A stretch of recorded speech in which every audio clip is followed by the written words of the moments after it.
Today we're going to review how to solve for quads, and the first day is going to be solving by factoring.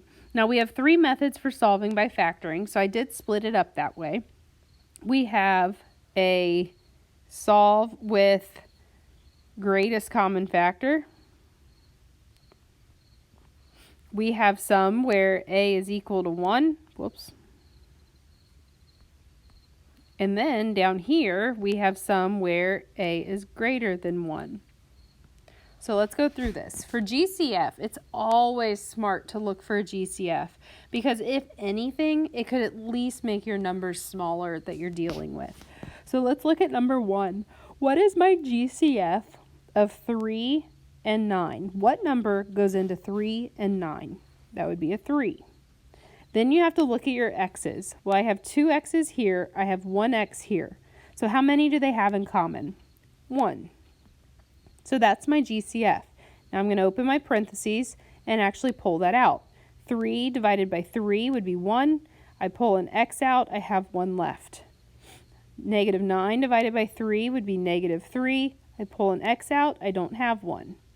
Now remember, we're solving by factoring, which means we have to take each factor and set it equal to 0. So 3x equals 0, x minus 3 equals 0, and then we're going to solve each of those down.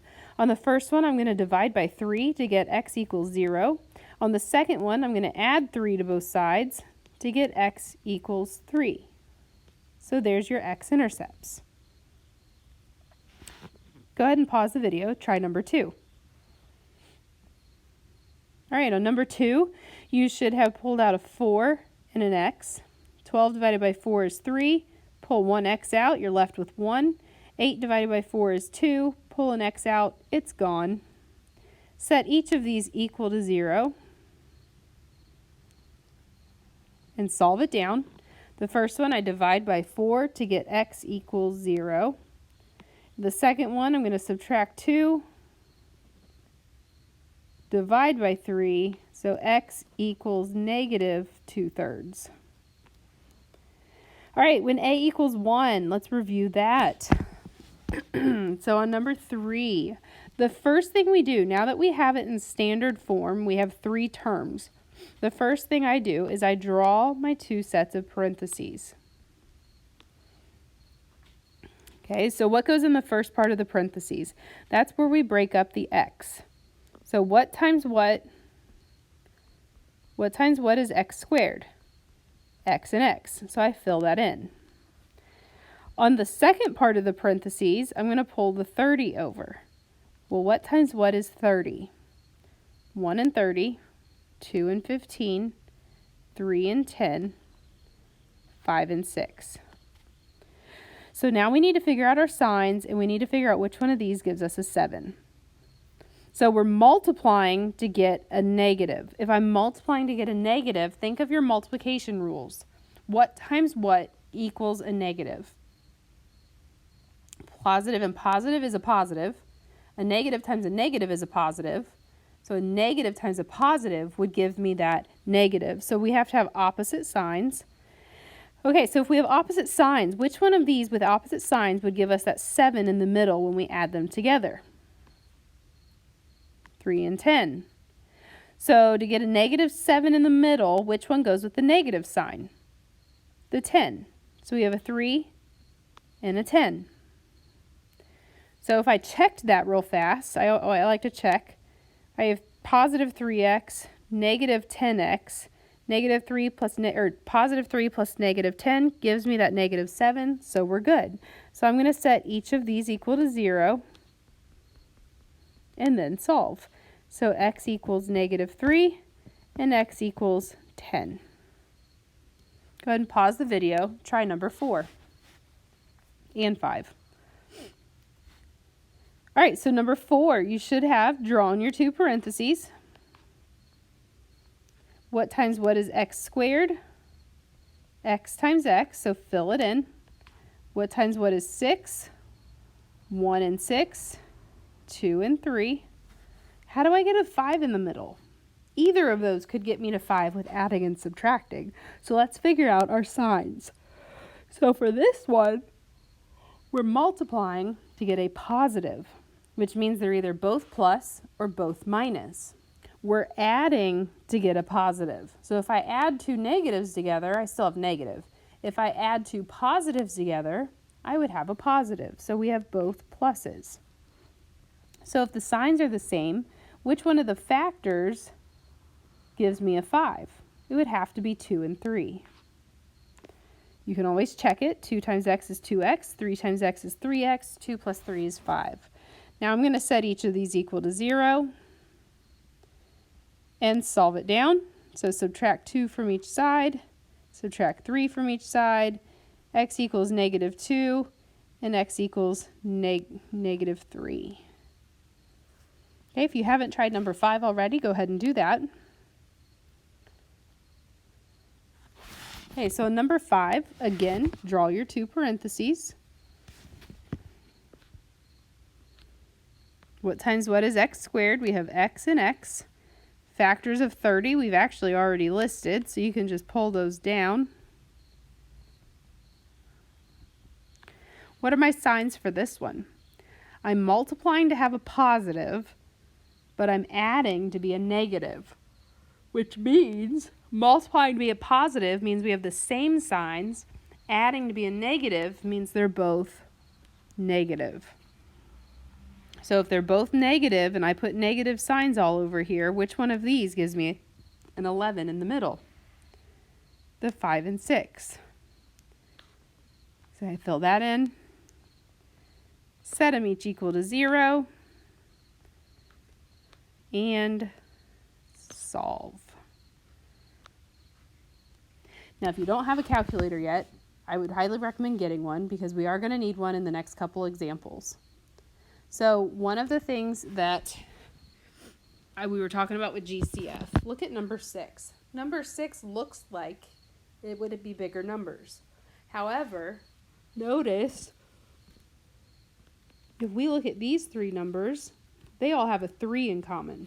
So what happens if I pull out a 3 as a GCF? 3 divided by 3 is 1. 15 divided by 3 is 5. 6 divided by 3 is 2. So now I can pull that 3 down in front of my other problem, but I don't have to factor with an a bigger than 1. I can factor this stuff inside just like we have been. So I'm going to draw my two parentheses. What times what is x squared? X and x. Okay, and then we have a 2. What times what is 2?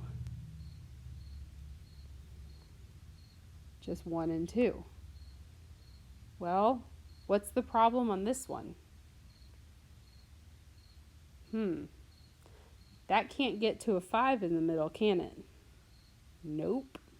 So this one is actually not factorable. So we're not going to be able to solve this one beyond this point yet. Don't worry, we will be able to. Some of them you're going to be able to solve and set them equal to 0 and find your two solutions. Let's look at another one. Now we're getting into a little bit bigger numbers. Now, we can simplify just like we did on the last one. So let's go ahead and do that and see what happens. So what number could we pull out of 8, 72, and 162? What's the biggest number we can pull out? The biggest number is 4. So if I pull that 4 out, what am I left with? 8 divided by 4 is 2x squared. 72 divided by 4 is 18x. And 162 divided by 4, 4 doesn't work. Uh-oh. I thought it did. I didn't check that. Let's try it too. We keep getting lower. Oh no. 8 divided by 2 is 4. 8 divided by, I said that right. 72 divided by 2 is 36. And 162 divided by 2 is 81. Now, here's a little trick. if you notice that this lovely thing right here is a perfect square, we can actually try to factor with our perfect squares instead of going through the big huge process. So let's see what happens if we try this. So what times what is 4? 2x and 2x. What times what is 81? 9 and 9. They're perfect squares. Well, will this give us our 36 in the middle? Let's figure out our signs. This is a plus, which means we have the same signs. This is a minus, which means they're both minuses. So if I check this, I get negative 18x and negative 18x. What is negative 18 plus negative 18? 36. Look at that. So we can use perfect squares on this one. So we have 2 times 2x minus 9. You can actually write that as a squared. So we're going to set the, I'm going to come over here because I don't have enough room. The 2 equals 0. That doesn't have an x in it, so you don't need to write that equal to 0. So this one, we have 2x minus 9 squared.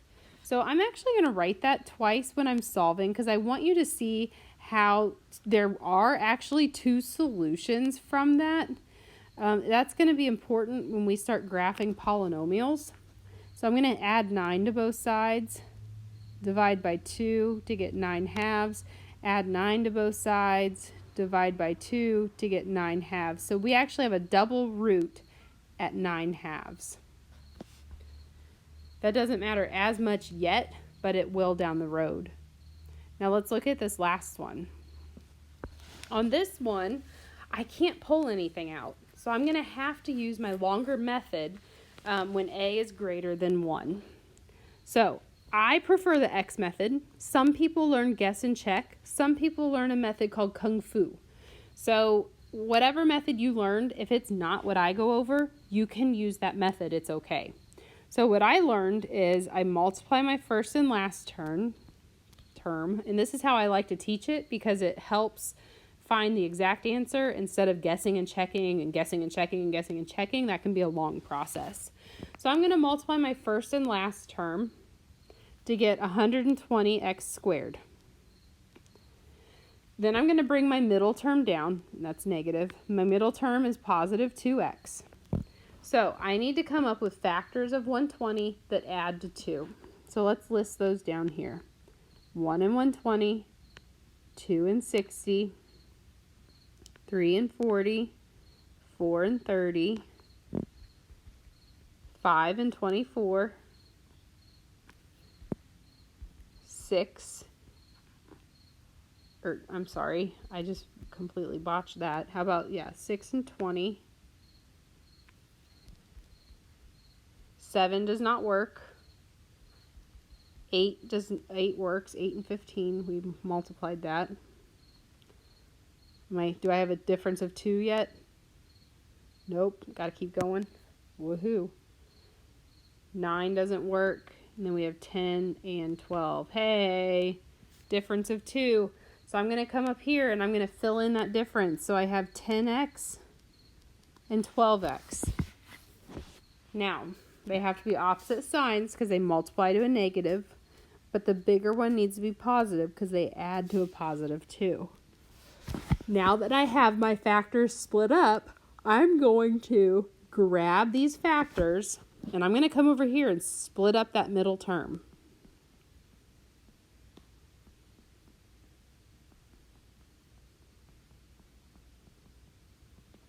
From there, if you remember, anytime that you have 4 terms, we can do a thing called factor by grouping.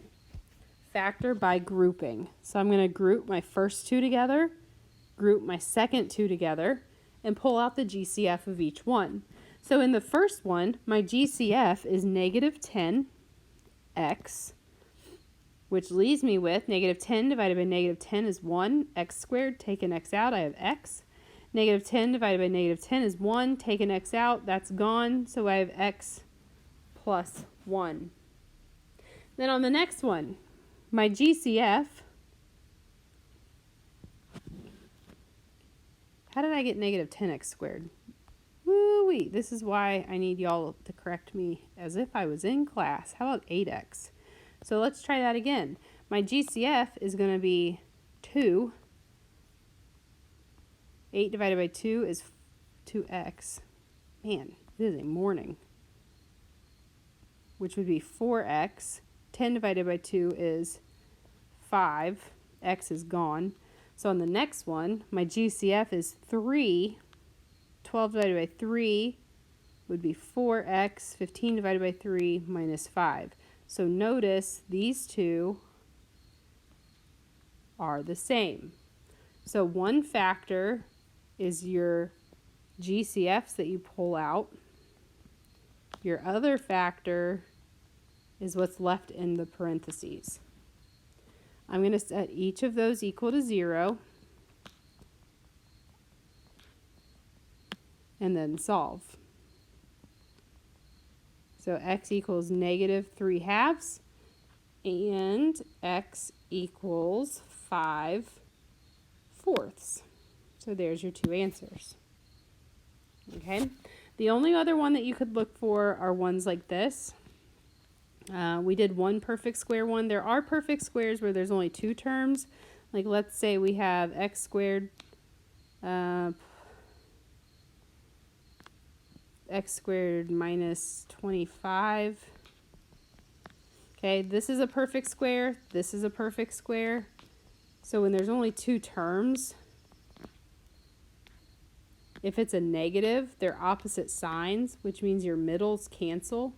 And if I check this, my middles do cancel. 5x minus 5x is gone. So for this one, you would get -5 and +5 for your x-intercepts. So that is factoring by GCF.